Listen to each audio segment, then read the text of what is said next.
Good evening friends. आज की update कुछ इस प्रकार से है। आज हम बात करेंगे जापान और चीन की। जापान और चीन के बीच तनाव भड़कता दिख रहा है। अब तक ताइवान को डराने वाले चीन ने अब जापान की जासूसी करना तेज कर दिया है।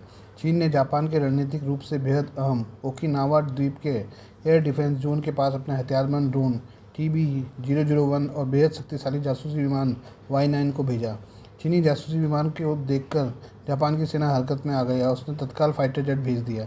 एक्सपर्ट का कहना है कि चीन तेजी से जापान के दक्षिणी पश्चिमी रक्षा क्षेत्र में अपने ड्रोन वॉरफेयर को बढ़ा रहा है और दबाव को तेज कर रहा है। चीन चाहता है कि जापान ताइवान के समर्थन में आने से परहेज करे और विवादित द्वीपों पर समझौता करने के लिए बाध्य हो जाए। जापानी मीडिया रिपोर्ट के मुताबिक चीन अपने ड्रोन और जासूसी जहाज से ओकिनावा के पास इलेक्ट्रॉनिक इंटेलिजेंस ऑपरेशन को अंजाम दे रहा है। चीन इसके लिए पूर्वी चीन सागर में अपनी लंबी दूरी तक गश्त लगाने वाले ड्रोन को भेज रहा है।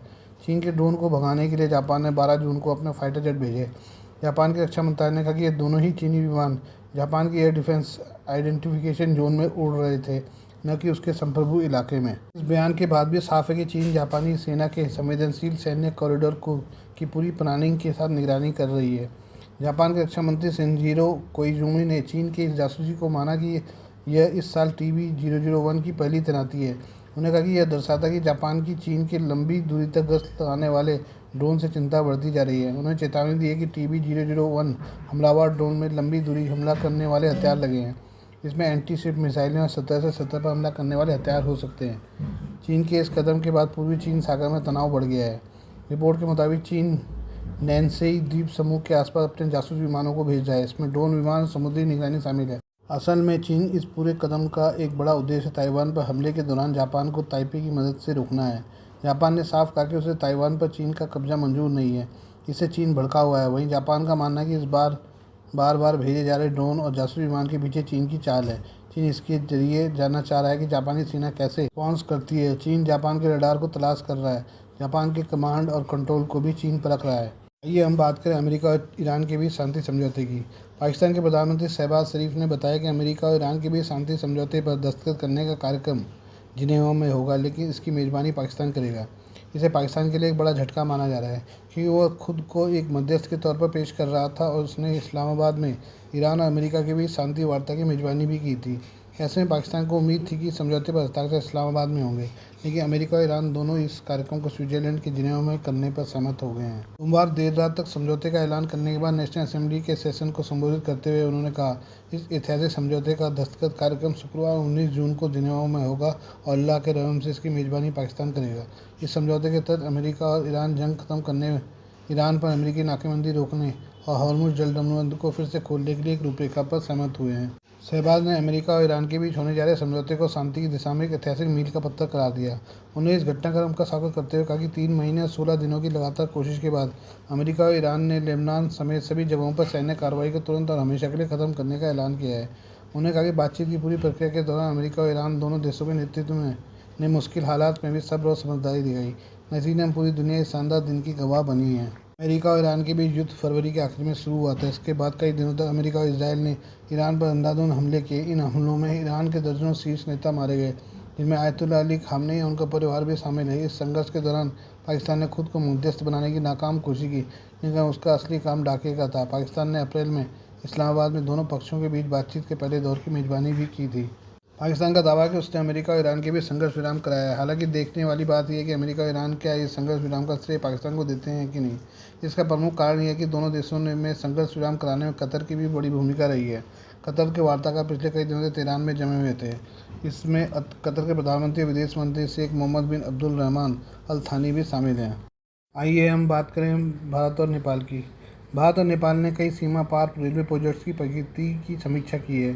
इनमें Raxaul Kathmandu broad gauge railway line, Jaynagar Bijalpura Bardibas और जोगबनी विराटनगर रेलवे लाइन शामिल है। यह रेल लाइन बिहार के रक्सौल को नेपाल की राजधानी काठमांडू से जोड़ेगी। यह समीक्षा 11-12 जून 2026 को काठमांडू में 10वीं प्रोजेक्ट स्टीयरिंग कमेटी और 8वीं जॉइंट वर्किंग ग्रुप की बैठकों के दौरान हुई। इस बैठक का मकसद भारत नेपाल रेलवे प्रोजेक्ट की प्रगति की जांच करना था और उनमें आई अड़चनों को दूर करना था। नेपाल में भारतीय दूतावास के एक बयान के अनुसार दोनों पक्षों ने कई रेलवे प्रोजेक्ट की प्रगति पर चर्चा की, जिनमें जयनगर बिजलपुरा बर्दीबास और जोगबनी विराटनगर रेलवे लाइन शामिल है। ये दोनों प्रोजेक्ट भारत सरकार की ग्रांट सहायता से विकसित किए जा रहे हैं। दोनों देशों के अधिकारियों ने जनकपुरा अयोध्या सेक्शन पर यात्री ट्रेन सेवाओं को शुरू करने के लिए स्टैंडर्ड ऑपरेटिंग प्रोसीजर पर चर्चा भी की। प्रोजेक्ट्स के अलावा दोनों पक्षों ने प्रस्तावित Raxaul Kathmandu BG rail link की final location survey FLS report, Nepal की ईस्ट वेस्ट रेलवे प्रोजेक्ट के लिए तकनीकी सहायता और रेलवे नेटवर्क विकसित करने की संभावना पर भी चर्चा की। इन रेलवे प्रोजेक्ट का मकसद आर्थिक विकास और तरक्की को बढ़ावा देना है। दूतावास ने बयान में कहा कि दोनों पक्ष रेलवे सेक्टर में सहयोग को और मजबूत करने के लिए करीबी जुड़ाव बनाए रखने पर सहमत हुए। रिपोर्ट के अनुसार 2025 में भारत और नेपाल ने ट्रीटी ऑफ ट्रांजिट पारगमन संधि के प्रोटोकॉल में संशोधन के लिए एक दूसरे को लेटर ऑफ एक्सचेंज एलओई दिए थे। इसका मकसद दोनों देशों ने बीच रेलवे जरिए होने वाले व्यापार को आसान बनाना था। भारतीय वाणिज्य उद्योग मंत्रालय ने 13 नवंबर 2025 को जारी एक बयान में कहा था कि इस समझौते से जोगबनी भारत और विराटनगर नेपाल के बीच रेल से माल की ढुलाई आसान हो जाएगी। अब इसमें बल्क कार्गो को भी शामिल किया गया है। इससे नेपाल को भारत के कई प्रमुख बंदरगाहों तक माल पहुंचाने का सीधा एक्सेस मिलेगा, जिनमें कोलकाता जोगबनी, कोलकाता नौतनवा और विशाखापट्टनम नौतनवा जैसे अहम ट्रांजिट कॉरिडोर शामिल होंगे। ये बात करें अमेरिका ईरान शांति समझौते की। अमेरिका ईरान शांति समझौते में एक बहुत बड़ा बदलाव हुआ है। ईरान का दावा है कि अमेरिका ने अंतिम सहमति में यह माना है कि हॉर्मुज़ जलसंधि मध्य से गुजरने वाले जहाज़ों से टोल वसूल सकता है। हालांकि अमेरिका ने अभी तक ईरान के टोल वसूलने करने के दावे पर कोई प्रतिक्रिया नहीं दी है।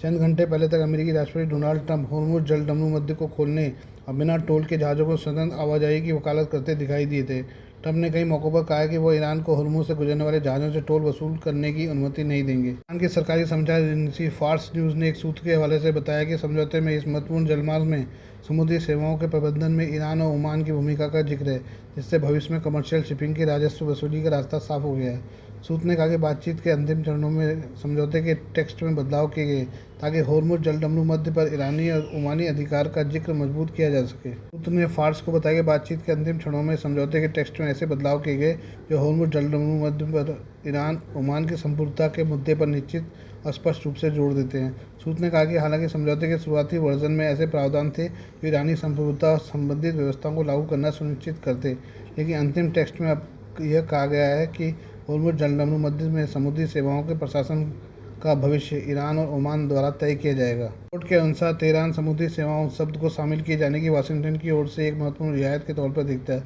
सूत्र ने कहा कि समुद्री सेवाओं शब्द के इस्तेमाल की घोषणा का मतलब होगा कि अमेरिका द्वारा ईरान के लिए फीस की वसूली को पक्का करना। रिपोर्ट में यह भी दावा किया कि ईरान शुरुआती 60 दिनों की अवधि के लिए बिना किसी शुल्क के जहाज़ों को जलसंधि मध्य से गुजरने देने पर सहमत हो गया है। सूत्र ने कहा कि ईरान केवल 60 दिनों तक बिना शुल्क के जहाज़ों के गुजरने को स्वीकार करेगा, यानी अमेरिका ने फीस लेने के सिद्धांत को स्वीकार कर लिया और ईरान से केवल 60 दिनों की छूट हासिल की है।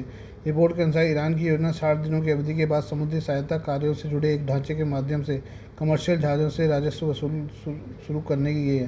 रिपोर्ट में यह भी कहा कि इस व्यवस्था में ओमान का सहयोग एक अहम हिस्सा माना गया है। Please do like, share and subscribe this channel of my news, views and analysis by Prakash.